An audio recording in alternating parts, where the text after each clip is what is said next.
हमारे विद्यालय में होली का प्रोग्राम चल रहा है और आज मैं अपने देश के वीर जवान जो हमें सुरक्षित रहते हैं और खुद डट कर खड़ा रहते हैं, आज मैं उनके लिए आज संगीत गाने जा रही हूँ। कौन माँ नहीं चाहती है कि हमारा बेटा हमारे साथ होली में घर पर रहे? कौन बहन नहीं चाहती कि हमारा भाई हमारे साथ होली में घर पर रहे?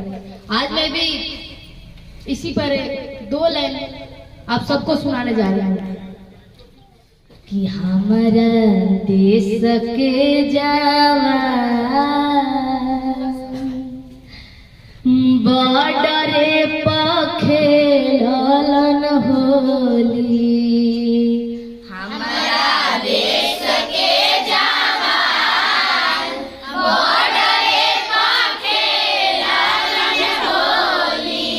हमारा देश के जवान हमारा देश के हमारा देश के जवान हमारा देश के हमारा देश के जवान हमारा देश के जवान बॉर्डरे पर खेलन होली।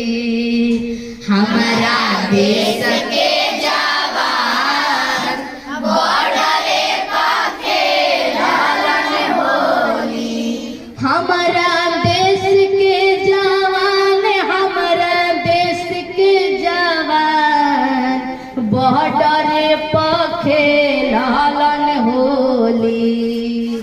हमारा देश के जवान बॉर्डरे पर खेलन होली।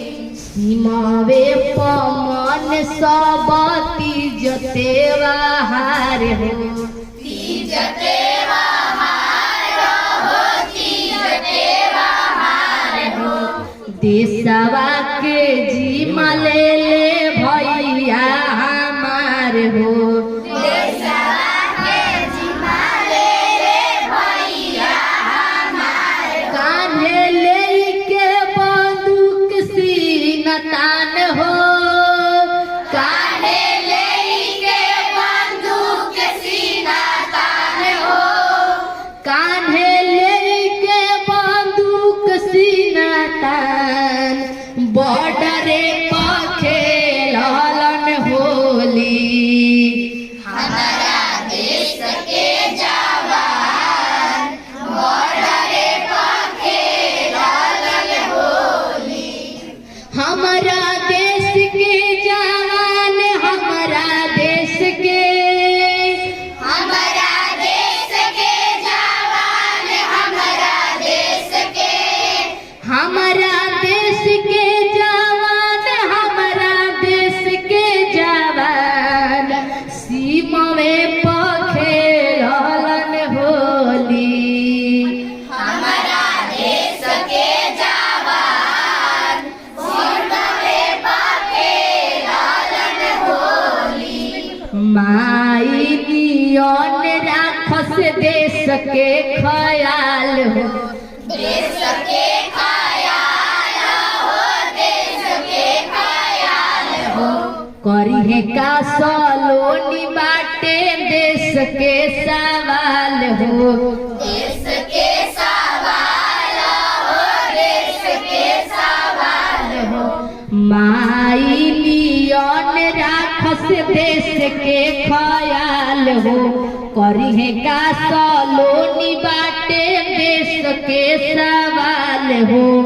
कितना वीर देले है खातिर जान हो। कितना वीर जले है खातिर जान हो। कितना वीर देले है खातिर जान बॉर्डरे पर खेलन होली। बहुत सुंदर।